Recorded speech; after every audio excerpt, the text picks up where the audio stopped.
Good day to you. My name is Maria Kądzielska and this is Poland Daily Culture. And today we'll talk about music and musical education, how to become a musician. With us in the studio is Maciej Świnoga, a percussionist, classical percussionist. Hello. Thank you very much for coming. Thank you very much for having me. And you almost flew to us from Copenhagen because you studied there in Copenhagen Yes. on your classical percussion. Mm-hmm. Of course, you started your career here in Poland and then decided to move there to complete your studies there. So Yes. why Copenhagen? Is it like a special place for percussionists? And what's the difference also in a way of teaching music between Poland and Copenhagen? I chose Copenhagen because there are actually few reasons. First reason is that if it comes to, let's say, the amount of rooms I can practice. I mean, for example, like let's say in a music university in Warsaw, there are like 3 or 4. Okay, let's say 3 percussion rooms. In Copenhagen, we have 14 percussion rooms. And we have 14, so 14, there are 3 yes. in Warsaw at Yes. the Warsaw Musical School at the university. So basically, only 3 people can practice at the same time. Yes, sometimes 4 because you can like divide the one room into kind of like 2, but still it's. So you're basically fighting for a room. I heard that sometimes, yes, and also like instruments. I mean, like for example, like in Copenhagen, you have actually everything.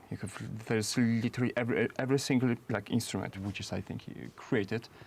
Even like platengongs, like I think like 4 octaves of platengongs. I mean, for example, they're like really huge holes, and the instruments they are simply like on the walls, like for example, like 4 octaves like of these platengongs, or like I think like there is a lot of variety. Tremendous amount. So basically, it gives me a possibility to develop myself much better. You see, because I have a possibility to touch different instruments, to make different sounds, and so this is like first thing. Now, second thing is my professor Gert Mortensen, one of the most important actually percussionists in the world. He's still a professor there.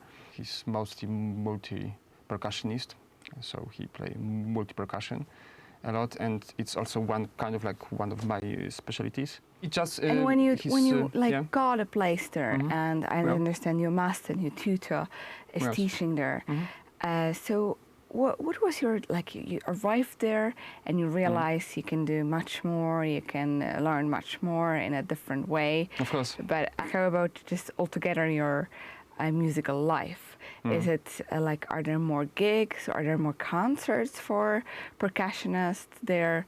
Or what was your also impression of how they teach music, basically? Okay, so if it comes to gigs, I think it's actually same. It's same actually everywhere now.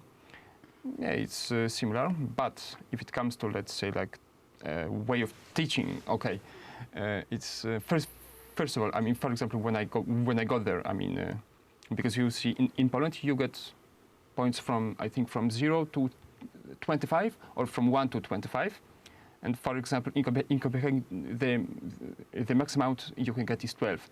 So for example, when I was applying, I got 12. I think 3 12s, yeah, and then I was like, oh my god, 12 out of 25. Oh my god, it's so terrible. And then, but I didn't know, and then I was informed that actually it's a maximum, and I was like, whew, a huge relief. I mean, what I like actually very much, like about the way of teaching in Copenhagen, that it's basically like you have, like, for example, like teacher and student, and you don't feel that there's a professor and there is a student. You know, and for example, so this distance between the student and the professor, it's much it's close. It's like it's closer, so it's easier to work with them. Yes, I mean it's easier to have closer relationship. relationship. Close relationship, yeah. close contact. You don't feel like. Well, the only thing That's, left for us is right now is to invite all of you. If you want to become a professional classical percussionist, it seems like Copenhagen is the place for you to learn. But stay with us because we will continue this story and also to learn a little bit more. Actually, what kind of profession is a classical percussionist? Thank you for watching Poland Daily Culture.